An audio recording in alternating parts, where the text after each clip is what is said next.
Bihar police के निजाम बदल गए तो पुलिसिया व्यवस्था बदल गई, ये कहना तो जल्दबाजी होगी। लेकिन जिस तरह की स्थिति दिख रही है उस पर कई सेवानिवृत्त पुलिस अधिकारी कह रहे हैं कि अब समय आया है कि हम ये अपराधियों को कह सकते हैं कि आंख दिखाओगे तो बहुत दिक्कत हो जाएगी। ऐसे में कोई अगर विघ्न पैदा करेगा तो पुलिस पदाधिकारियों में भरी गई नई ऊर्जा में अवरोध पैदा हो जाएगा।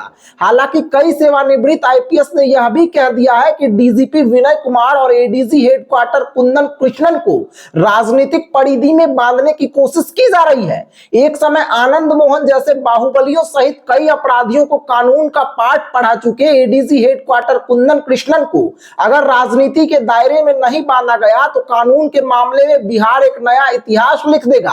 बहरहाल गाय भैंस का चारा खिला रहे बदमाशों को जब पुराने अपराध के मामलों में दबोचा जा रहा है और 50,000 के इनामी भी पकड़े जा रहे हैं, ऐसे में खगड़िया के डीएसपी हेडक्वार्टर ने क्या कुछ कहा है यह तो जरूर सुन लीजिए। लेकिन सुलगता सवाल यह है कि 50,000 का इनामी बदमाश पकड़ाने के बाद भी एसपी राकेश कुमार ने प्रेस कॉन्फ्रेंस करना क्यों मुनासिब नहीं समझा।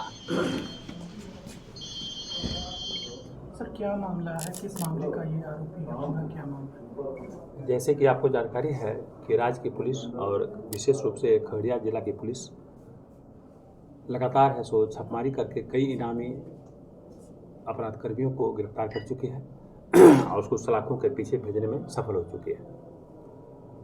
हमारे पुलिस अधीक्षक महोदय के द्वारा लगातार इसकी समीक्षा की जा रही थी अपराधकर्मियों के विरुद्ध छापेमारी कराते हुए, और इसके सफल संचालन के लिए सभी थानाध्यक्षों को, जिला के सभी थानाध्यक्षों को लगातार निर्देश दिया जा रहा था।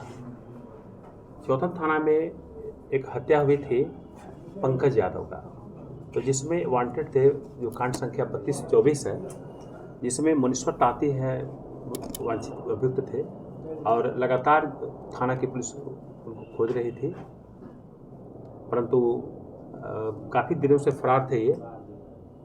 इसी कारण इनसे यहाँ से इन पर इनाम की घोषणा के लिए प्रस्ताव भेजा गया, तो राज्य सरकार के द्वारा 50,000 रुपये का इनाम इनकी गिरफ्तारी के लिए रखा गया। इस पर तत्परता से कार्रवाई की जा रही थी पूर्व में भी। बाद में एसपी साहब के निर्देश पर एसआईटी का गठन हुआ था। एसआईटी की टीम लगातार काम कर रही थी और इसी क्रम में मुनीश्वर तांती जो मोकामा थाना क्षेत्र में मोकामा क्षेत्र में छुपे हुए थे, उनकी सूचना हमको मानवीय सूचना और तकनीकी सूचना के आधार पर इनको लोकेट किया गया और चौथम थाना की पुलिस और राज्य एसटीएफ की टीम दोनों के संयुक्त छापेमारी के द्वारा उन्हें विधिवत गिरफ्तार किया गया है।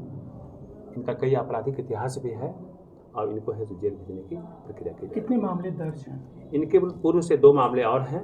एक हत्या का ही एक और मामला था जिसमें एक रवि तांती की हत्या इसके द्वारा कर दी गई थी, और एक नया मामला जो अब पंकज यादव की जो हत्या हुई थी 3224, और उसके पूर्व एक और मामला था आप 126-23 का, जिसमें एक महिला का अपहरण इनके द्वारा किया गया था, इसमें चार्जशीट भी हैं।